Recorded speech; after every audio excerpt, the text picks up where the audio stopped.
Bonjour à tous, bonjour à toutes. Je suis vraiment ravie d'être avec vous aujourd'hui. Merci Laure pour cette introduction. Déjà, ça me permet de faire une petite transition sur la définition même de la souveraineté et du cloud souverain. Tu verras, il y a des petites différences. Moi, je ne le définirais pas exactement comme ça. Alors, moi, je suis consultante. Comme Laure vient de me présenter.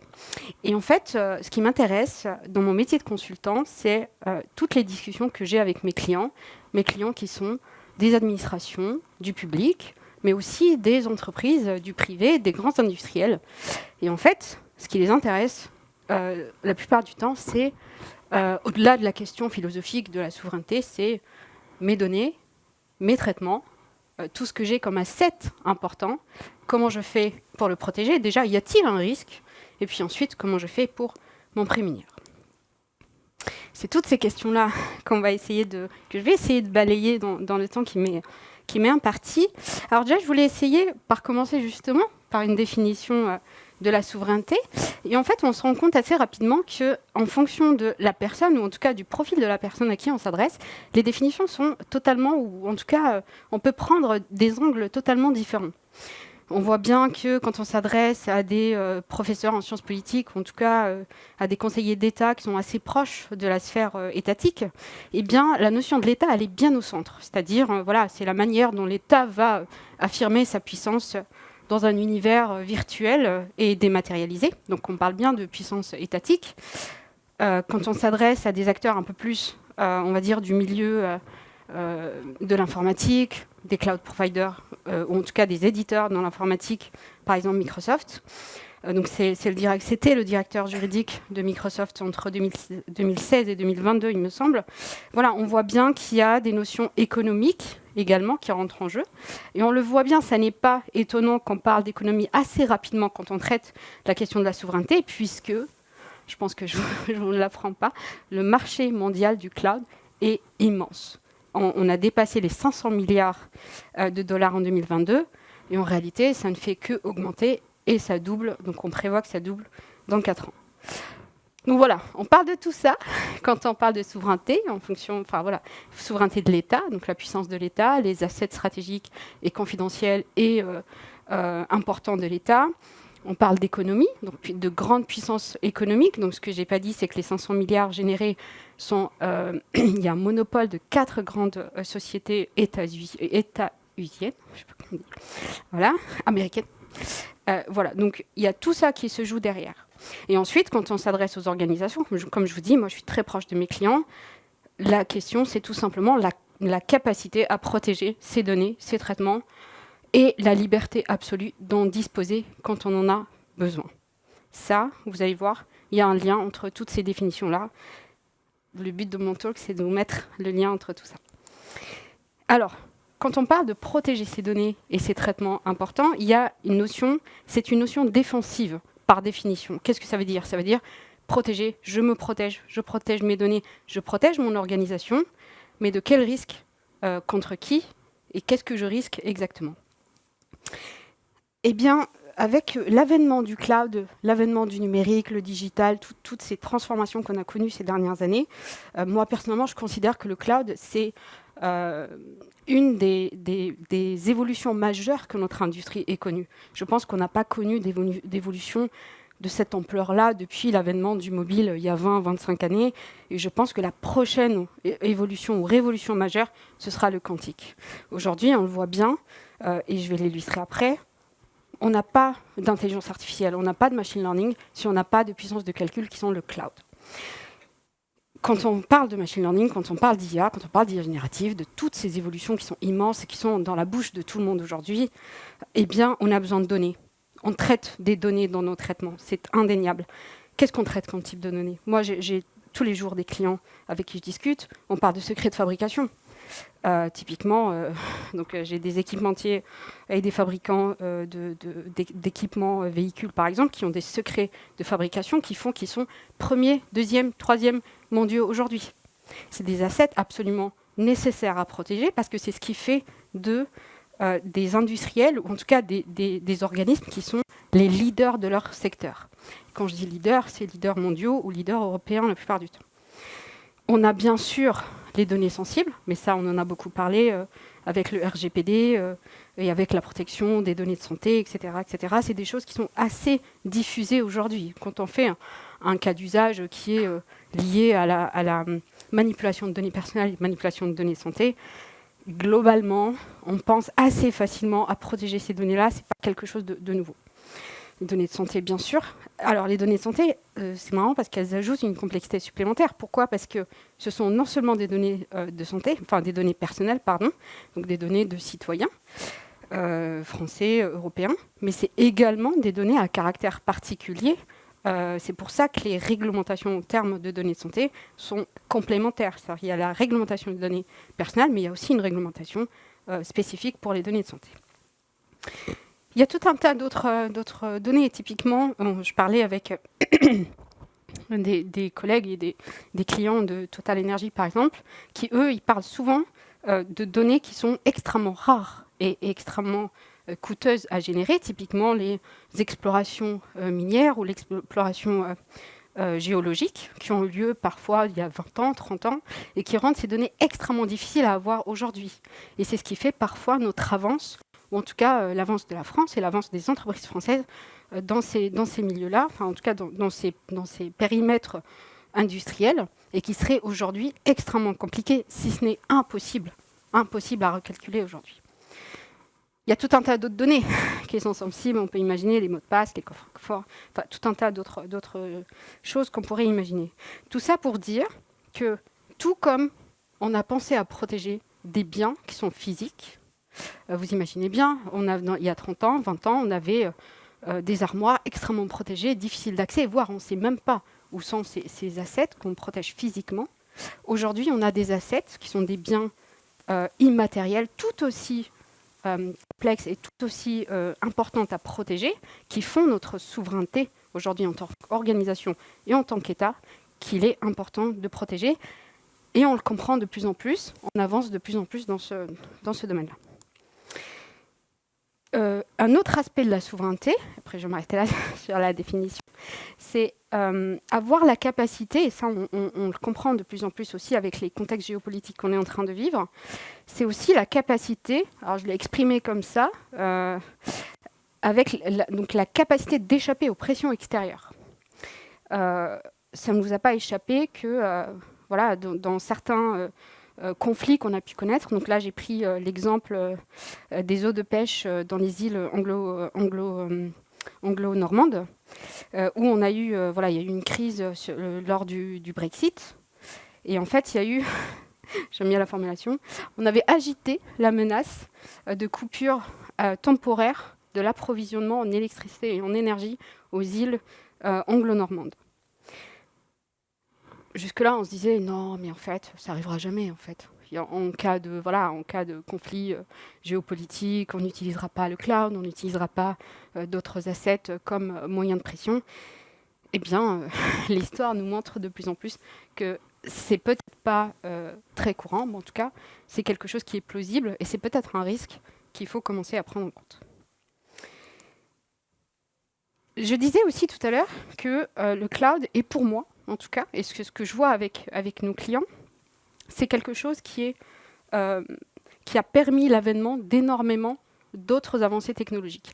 On n'aurait jamais eu de machine learning aussi démocratisé, aussi utilisé dans nos organisations, dans nos entreprises, dans nos équipes, un peu partout, si on n'avait pas les puissances de calcul qui étaient accessibles. Vous imaginez, aujourd'hui, avec l'avènement du cloud, j'ai juste besoin d'une carte bleue, et en fait, mes équipes ont accès à presque une puissance de calcul qui est quasi illimitée. Alors, elle ne l'est pas, hein, elle n'est pas illimitée, mais on a cette sensation de l'élasticité, de l'illimité, enfin de quelque chose qui est illimité, et surtout quelque chose d'extrêmement simple à utiliser et très accessible. On a aussi des choses qui sont des services managés, qui sont accessibles, qui sont éprouvés, qu'on peut prendre sur étagère. C'est extrêmement puissant. On a parfois moins besoin d'avoir des experts, des data scientists extrêmement forts, qui ont réfléchi très très très fort à des algorithmes, puisqu'on en a maintenant sur étagère et on peut les composer, les utiliser dans nos équipes et dans nos produits. C'est très très fort et c'est très puissant. C'est la raison pour laquelle on le voit très bien, la maîtrise complète, elle est complexe à avoir. Donc, combien même on parle de souveraineté technique, technologique, pour protéger nos données, les laisser chez nous, et un peu comme un coffre-fort, et en fait, essayer de faire nos applications dedans, on voit que c'est quelque chose qui est illusoire. Pourquoi ? Parce que je voulais juste illustrer avec Mistral AI. Je ne sais pas si vous avez vu ce qui s'est passé sur Mistral, cette pépite française. C'est vraiment une pépite, parce que c'est une entreprise française qui s'est lancée assez rapidement avec 3 ingénieurs vraiment brillants qui viennent justement, qui ont travaillé chez Meta, qui ont travaillé chez Google, je crois, et qui ont monté en quelques semaines un algorithme très très très fort qui a défié tout ce qu'on a pu connaître sur GPT-4, etc. C'est donc une histoire, une très très belle histoire française. Mais voilà, cette histoire française, bien qu'ils aient réussi à faire toute la partie entraînement sur un cloud français, en tout cas, ils ont essayé de faire tout ce qu'ils ont pu sur un cloud français, en réalité, pour aller plus loin, et parce que la phase d'inférence est extrêmement coûteuse et qui demande énormément de ressources, eh bien là, ils n'ont malheureusement pas eu d'autre choix que de monter un partenariat exclusif avec Microsoft. On le voit bien, on a envie de protéger, on a envie de faire des choses en France, en Europe. En réalité, ce cas précis montre que c'est toute la difficulté qu'on peut avoir. Alors on peut les blâmer ou pas. En réalité, c'est toute cette progression-là et toute cette évolution et l'accès aux puissances de calcul, aux GPU, etc., qui est en jeu derrière cet exemple très simple. Qu'est-ce que ça veut dire, tout ça ? Ça veut dire que, en fait, en termes de souveraineté, finalement, si je veux accéder, ou en tout cas posséder, protéger mes données, y avoir accès de façon contrôlée, j'ai un peu mon environnement, mes data centers, un environnement que je maîtrise, mais je suis obligée parfois de sortir de chez moi. Je suis obligée d'aller chercher un environnement public qui est partagé, qui est mutualisé, qui a ses propres règles, qui a ses propres services managés, qui a tout un tas de choses sur étagère. On en a besoin, ça c'est indéniable. Mais alors, doit-on compromettre nos données ? Je voulais être proche des gens. Tu vois, je vais me rapprocher, c'est pas faire. Donc voilà, qu'est-ce que ça veut dire ? Ça veut dire qu'on a besoin d'aller, pour chercher ces puissances de calcul, se développer. Il y a un contexte concurrentiel qui est indéniable. Je pense que vous le vivez toutes et tous dans vos contextes. Qu'est-ce qu'il faut faire ? Faut-il compromettre nos données, nos services, nos traitements pour autant ? Je ne pense pas. Ça, c'est une étude qui était, je l'ai piquée chez IBM France, je trouve plutôt bien faites leurs études, où on explique qu'on trouve de plus en plus de données personnelles sensibles dans le cloud public. En fait, c'est très simple, ce que je disais tout à l'heure, c'est que quand on fait des cas d'usage IA, des cas d'usage data, il y a l'avènement de l'IA générative, mais en réalité, ça a commencé bien avant. Quand on travaille dans la banque, par exemple, en fait, la plupart des cas d'usage sur, je sais pas, connaître son client, développer son réseau, faire une offre personnalisée à ses clients, etc.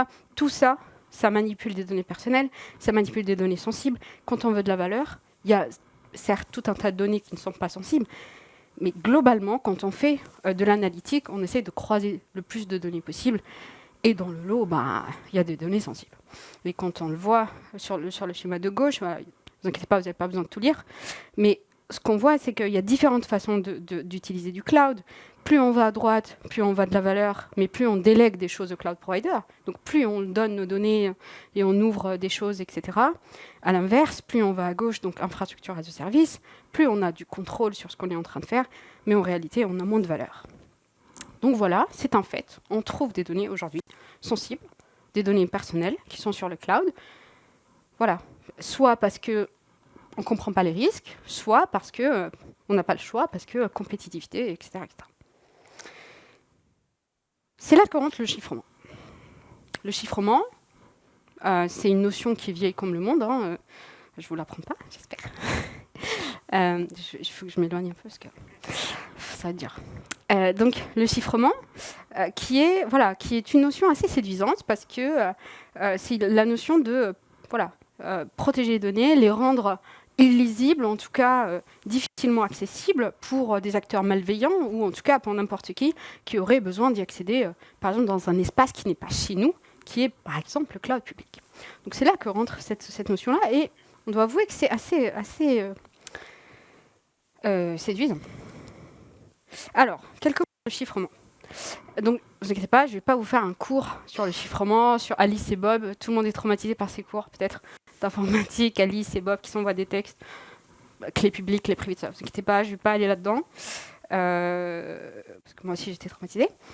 Mais en réalité, voilà, ce qu'il faut savoir sur le chiffrement, donc encore une fois, c'est des notions qui sont très très très vieilles. On a connu tous du texte qui est transmis, différentes évolutions.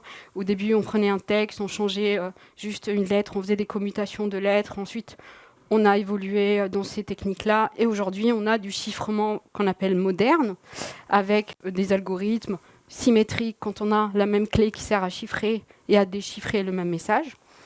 Ou asymétrique, quand on a une clé publique et une clé privée. Donc, on chiffre avec une clé publique. Et ensuite, pour déchiffrer, il faut avoir la clé privée que nous seuls avons pour pouvoir accéder à ces textes-là. Voilà. Donc, il y a des méthodes de chiffrement qui sont aujourd'hui modernes, qui sont utilisées dans tout un tas de technologies, et donc aussi dans le cloud. Ce qu'il faut savoir, 3 choses à savoir sur le chiffrement, quelle que soit la méthode de chiffrement que vous utilisez, quels que soient les algorithmes, quel que soit pourquoi vous les utilisez, etc., etc. Déjà, toujours des clés. Quoi qu'il arrive, vous manipulerez des clés de chiffrement. Ensuite, il y a des recommandations d'algorithmes. Donc il y a des algorithmes, ce que je disais tout à l'heure, qui sont symétriques, asymétriques, par flow, avec des tailles de blocs qui diffèrent, des tailles de clés qui diffèrent, tout un tas de choses un peu qu'il convient de savoir, et qu'il faut avoir des experts qui pourraient, qui peuvent donner des recommandations. Mais il y a aussi des organismes de sécurité, je peux citer l'ANSSI en France, ou le NIST, qui peuvent donner des recommandations en fonction des cas d'usage et en fonction des données qu'on a envie de chiffrer. Donc, c'est des choses à ne pas négliger. Bien sûr qu'il faut savoir traiter dans nos organisations. Enfin, et c'est là que souvent on fait l'erreur de peut-être de passer outre cette dernière étape, qui est la gouvernance. C'est essentiel. En fait, on ne gère pas des données, comme je disais tout à l'heure, d'exploration minière ou d'exploration géologique ou des données, je ne sais pas, sur notre cœur de métier d'énergie qui fait de nous le premier dans le secteur, comme on gère, je ne sais pas, le référentiel des employés, par exemple. Encore que ça dépend qui sont les employés. Voilà, donc il y a des degrés de sensibilité. Souvent, on parle de C1, C2, C3, C4, ou C1, C2, C3, en fonction de la criticité. Tout ça, ça doit être gouverné et gouvernable, et ça doit être clair dans la tête de nos dirigeants.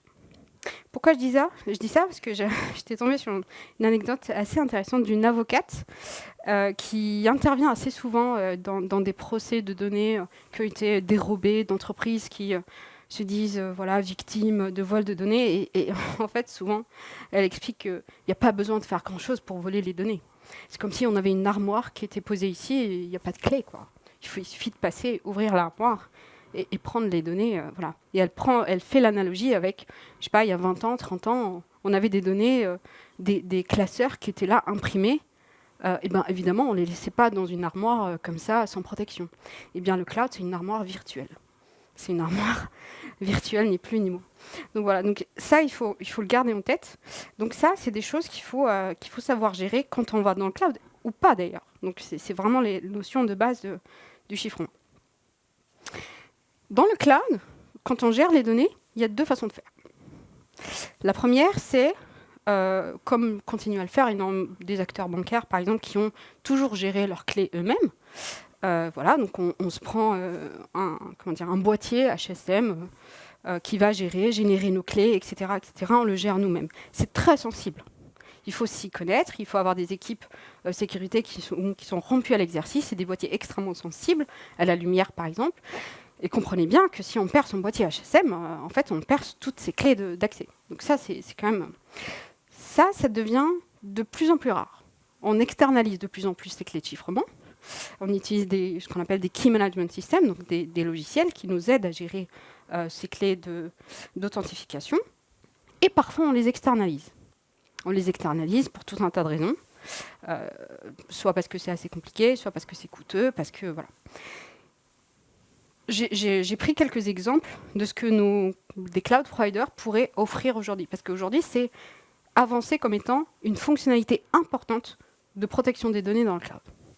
J'ai pris l'exemple de, je ne sais pas si vous avez connu, si vous connaissez Sens, qui est le mariage entre Google Cloud et Thales.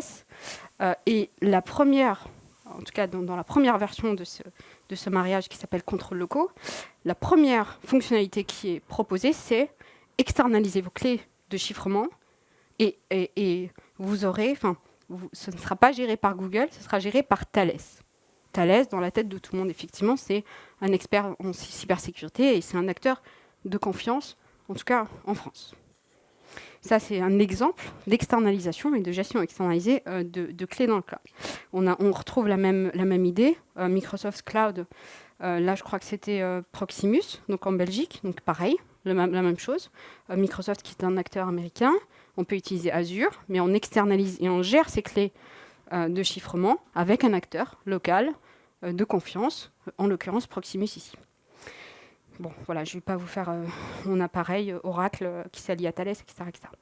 Donc voilà, donc les cloud providers ont compris que c'était quelque chose qui était importante aux yeux des clients. Cette question des clés, la gestion des clés est une notion extrêmement importante, évidemment, quand on parle de protéger ces données et ces traitements. La question est de savoir, donc évidemment, voilà, donc est-ce qu'on externalise cette gestion des clés vers un acteur de confiance? C'est toujours pareil. Est-ce que je fais confiance à la personne à qui je donne mes clés ou pas? Autre sujet qui peut être intéressant, c'est combien même on fait confiance à l'acteur, on se dit c'est bien géré, on a externalisé nos clés de chiffrement ou pas d'ailleurs, on les gère nous-mêmes dans nos data centers avec nos équipes parce que on a les moyens de le faire et on sait le faire. Est-ce que vraiment vos opérations sont entre de bonnes mains? Ah, les images sont à l'envers, je ne sais pas pourquoi. Bon, c'est pas grave. Est-ce que vous connaissez cette série? J'adore cette image parce que dans Arsène Lupin, on voit très bien Omar Sy qui veut s'approcher. Alors vous voyez pas très bien, je suis désolée. Dans la troisième image, on voit Omar Sy qui s'intéresse au collier qui était dans l'exposition, dans le musée, je crois que c'est le Louvre, ici. Et en fait, il rentre en tant qu'homme de ménage. Cette image est rigolote quand on fait l'analogie avec les opérations, avec les équipes qui font donc les ops, les équipes qui font les opérations au quotidien dans les data centers. Finalement, c'est des gens qu'on ne va pas soupçonner souvent parce que voilà, c'est des gens qui ont accès partout et c'est normal parce qu'ils font leur métier, ils vont faire les opérations. Là, en l'occurrence, ils vont faire le nettoyage un peu partout. Et puis, finalement, c'est peut-être une des failles aussi qui peuvent se produire. Il y avait un témoignage il y a quelques années d'un ancien, je crois que c'était la DGSE, qui expliquait que c'était une des façons de s'introduire dans les systèmes informatiques, c'est envoyer aussi des hommes de ménage et regarder si sous les claviers on n'avait pas des mots de passe qui étaient écrits. Faites attention à vos claviers. Voilà, donc ça c'est quelque chose qui est important. Donc on a des clés de chiffrement. On protège nos données, on fait tout un tas de choses pour les chiffrer. Mais si nos clés de chiffrement ne sont pas externalisées vers des acteurs de confiance, ou si on a des gens qui y accèdent, mais on n'y fait pas confiance, est-ce que nos données, finalement, sont vraiment en sécurité? Autre chose que les cloud providers ont très bien compris, c'est qu'il y a des avancées qu'ils pourraient mettre à disposition pour continuer dans cette lancée-là. Ce que je n'ai pas dit tout à l'heure, c'est qu'il y a différents niveaux de chiffrement. On peut chiffrer les données au repos, c'est-à-dire au moment où elles sont sur le disque, mais on peut aussi les chiffrer en transit, donc quand elles circulent entre deux machines virtuelles sur le réseau, etc. Mais il y a quelque chose qui séduit de plus en plus, c'est ce qu'on appelle le chiffrement en traitement. Donc le chiffrement quand les données sont au niveau de la mémoire en train d'être traitées. C'est quelque chose d'essentiel à comprendre parce que quand bien même on chiffre nos données quand elles sont au repos, quand elles sont en transit, qui nous dit que Voilà, il n'y a pas des gens malveillants qui vont essayer de s'introduire, d'écouter les données et les traitements pendant qu'elles sont en train de s'exécuter. Donc, a priori, en clair, en mémoire. C'est ce à quoi essayent de répondre ici les offres, ce qu'on appelle les enclaves sécurisées, qui font partie d'un champ de recherche du chiffrement. Et donc, les enclaves sécurisées, donc, en l'occurrence avec AWS Nitro, et il y a la même chose, bien sûr, chez Microsoft et chez bien d'autres. Donc, le principe, c'est qu'on a une puce qui va permettre de créer un environnement qui est totalement sécurisé et qui est totalement délimité et qui permet de traiter et d'exécuter un certain nombre de programmes qui sont signés. Donc, seuls les programmes qui sont signés peuvent s'exécuter sur ce type de matériel et qui vont donc s'exécuter a priori en sécurité. Quand le traitement est lancé, ce traitement qui est chiffré et qui est signé, donc on s'assure que c'est bien ces traitements-là qui ont le droit de s'exécuter sur ce matériel-là. Quand ils sont exécutés, aucun autre traitement ne peut pénétrer, et donc en tout cas ne peut s'exécuter en même temps sur ce matériel. Aujourd'hui, c'est disponible sur une classe de catalogue. Chez AWS, par exemple, on trouve la même chose chez Microsoft, etc. Par exemple, sur EC2, on peut utiliser des puces Nitro aujourd'hui qui vont permettre ce genre de traitement. Alors, ça reste un catalogue très limité, du coup, parce qu'on reste sur EC2. Néanmoins, ça permet quand même de créer un environnement où si on a un traitement qui est extrêmement sensible, qu'on veut protéger même en traitement, qui peut donc s'exécuter sur cette puce-là. Alors c'est pareil, il faut faire confiance du coup sur cette notion de confiance. On fait confiance aux fabricants de ces puces et de ces systèmes-là parce que c'est une boîte noire.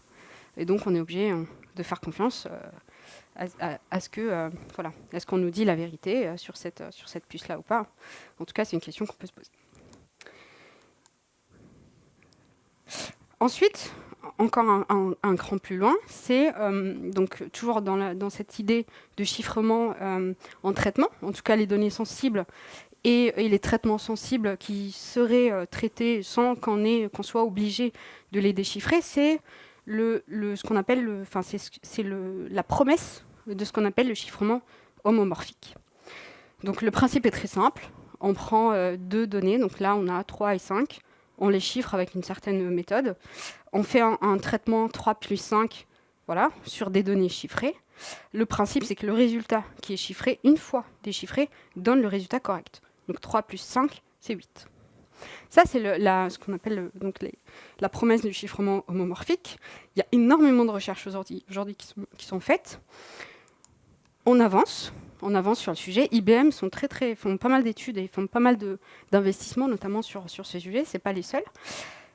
Et les études récentes montrent quand même, avec cette technique, en tout cas avec l'état actuel des connaissances, on rencontre quand même pas mal de difficultés, notamment le temps de traitement. Donc le temps de traitement peut être 100 fois plus élevé que si on faisait l'opération sans les données chiffrées. Et puis surtout, on a démontré depuis 2009 qu'il était possible d'avoir ce qu'on appelle des algorithmes de chiffrement homomorphiques complets, c'est-à-dire avec l'ensemble des opérations, mais ça reste encore extrêmement rare et on a des opérations et des cas d'usage extrêmement limités aujourd'hui.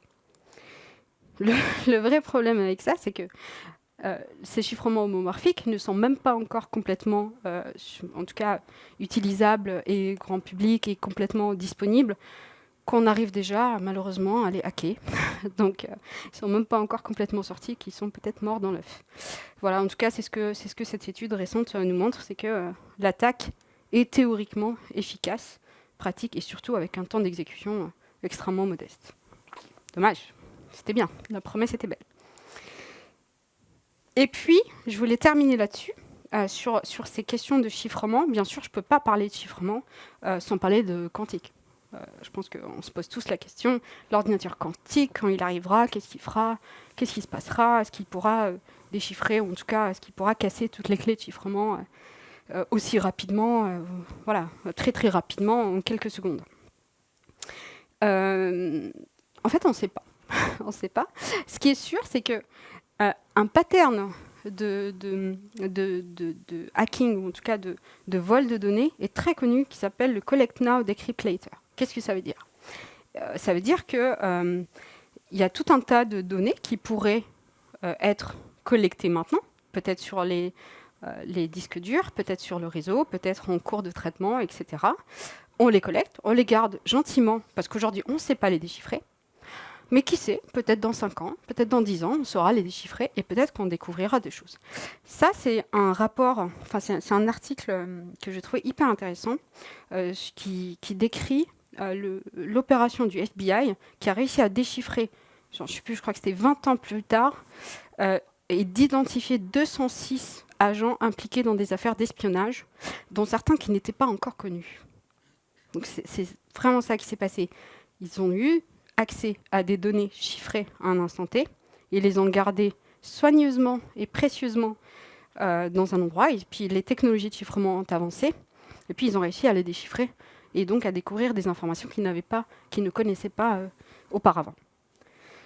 Gardez bien ça en tête parce que c'est hyper important. Et c'est vraiment une notion qui est très très intéressante. Parce qu'on pense toujours à l'évolution du chiffrement comme quelque chose qui pourrait nous faire avancer dans la confiance dans nos données, pour pouvoir utiliser le cloud, pouvoir sortir nos données, etc. etc. parce que le chiffrement va avancer.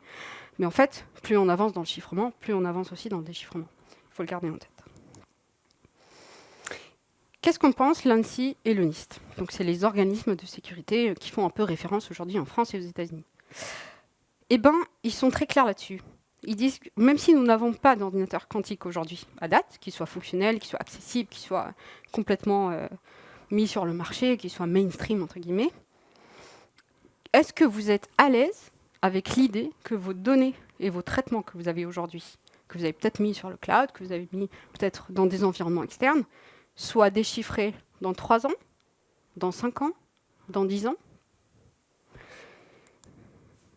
Et en fait, ça se ressent très clairement dans leurs recommandations. Ça, c'est un extrait des recommandations qu'on trouve dans le rapport de l'ANSSI, le dernier, je crois, en 2022, il me semble. Et là, tout est daté. Il n'y a rien qui est une recommandation dans l'absolu. On a des recommandations... Si on veut utiliser des mécanismes asymétriques au-delà de janvier 2030, ils estiment que peut-être on aurait accès à l'ordinateur quantique en 2030 en tout cas. Au-delà de cette date-là, voilà ce qu'on vous recommande de faire. Si vos données n'ont pas besoin, en tout cas, vous voulez que vos données soient chiffrées, ou en tout cas pas déchiffrées, pas accessibles au-delà de 2025, voilà ce qu'on vous recommande de faire. Il n'y a pas de recommandation dans l'absolu, il n'y a pas de chiffrement qui tienne dans l'absolu, tout est une question de temps. Et donc, on a une dimension supplémentaire. Tout à l'heure, on a parlé de sensibilité des données, de données qu'il faut protéger, extrêmement importante, soit pour nos business, soit pour des données personnelles. Mais en réalité, la dimension temporaire, en tout cas la dimension temps de validité, est une dimension primordiale. Si vous avez des données sensibles, données de votre business, etc., mais qui seront obsolètes dans 2 mois, 3 mois, 6 mois, évidemment, il ne faut pas les traiter de la même façon que si vous aviez des données qui auront de la valeur, comme je disais tout à l'heure, des explorations peut-être géologiques ou minières qui seront encore valides peut-être dans 30 ans, 50 ans. Donc, tout ça pour dire que le chiffrement, tel qu'on l'a, j'espère que vous êtes restés avec moi, on a fait un peu le tour de tout où on en est dans les avancées du chiffrement, qu'est-ce qu'on peut faire pour chiffrer nos données, etc. C'est évidemment un pilier majeur. C'est majeur, c'est hyper important. Ça nous permet de faire tout un tas de choses sur nos données, dans le cloud, de profiter de toute cette avancée-là. Mais j'espère que je vous ai convaincu que ça n'est pas suffisant. Ça n'est pas suffisant, déjà parce que rien ne nous dit que ces données sensibles ne seront pas déchiffrées dans 3 mois, 6 mois, 5 ans. Et puis, ça n'est pas suffisant parce que je disais tout à l'heure que la notion de souveraineté, ça n'est pas que protéger ces données, mais c'est aussi pouvoir y accéder. Donc en cas de problème géopolitique, par exemple, si on n'a plus accès à nos clouds, qu'est-ce qu'on peut faire ? Peut-être que nos données ne seront pas volées, mais avons-nous encore accès à nos données ? La réponse technologique, pour moi, est donc essentielle, bien sûr, c'est un pilier, mais ça n'est pas suffisant. J'ai parlé de confiance tout au long de cet exposé sur le chiffrement. Mais je ne vous ai pas parlé de gouvernance politique. Pourquoi je veux parler de cette gouvernance politique? Déjà parce que je crois, et ça c'est... Voilà, vous avez le droit de venir me poser des questions et on a le droit d'en discuter après, mais je veux ouvrir justement le débat sur ça. Je pense que les acteurs économiques publics aujourd'hui ont un rôle important sur l'émergence d'un écosystème de confiance. Qu'est-ce que c'est un écosystème de confiance? Un écosystème de confiance, c'est la possibilité justement d'accéder aux puissances de calcul, d'accéder à tout ce que le cloud peut nous offrir aujourd'hui, tout en étant dans un espace où on a confiance, où on n'est peut-être pas sous juridiction qui pourrait nous nuire, ou en tout cas qui pourrait faciliter l'accès à nos données et à nos assets stratégiques. Il y a peut-être l'espace aujourd'hui entre chez nous, notre environnement privé, interne, dans lequel on fait tout un tas de choses, mais qui est peut-être limité aujourd'hui.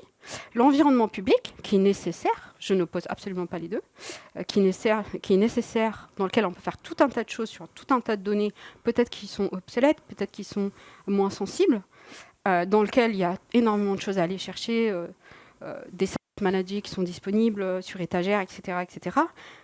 Y a-t-il pas de la place pour un environnement de confiance entre les deux qui permettrait peut-être d'avoir cette puissance de calcul et ces services managés tout en étant dans un environnement de confiance? C'est là qu'arrive la régulation. Il n'y a pas que la régulation. Il y a aussi, bien sûr, les financements publics, qui sont, voilà, il y a tout un tas d'actions de financement public pour faire émerger un écosystème de confiance français avec sous législation européenne, etc., etc. Mais il y a aussi la régulation. Ça, c'est un schéma, je ne vais pas trop m'attarder dessus, mais ce qu'il faut comprendre, c'est qu'aujourd'hui, on a deux positions importantes en Europe qui sont pas exactement dans la même direction. La position de la France et la position de l'Allemagne. La position de la France, avec justement la réglementation SecNum Cloud, qui vise à faire émerger des écosystèmes qui sont à la fois sécuritaires, donc avec les normes de l'ANSSI, avec tout un tas d'exigences sur la sécurité, le chiffrement, etc., mais également des exigences qui sont autres, qui sont liées au capital et au fait qu'on ne soit pas sous législation extraterritoriale. À l'inverse, la position allemande, avec notamment le label C5, en tout cas la certification C5 allemande, qui est, elle, très orientée sécurité et plutôt plus libérale en termes de positionnement. Voilà. Donc on a deux positions aujourd'hui en Europe, donc deux visions différentes qui peuvent s'affronter. Et on a l'Europe qui essaye de faire un peu le chef d'orchestre entre ces différentes positions. Le vote n'a pas encore tranché, n'a pas été tranché, donc je pense que dans les prochaines semaines, les prochains mois, il a encore été retardé.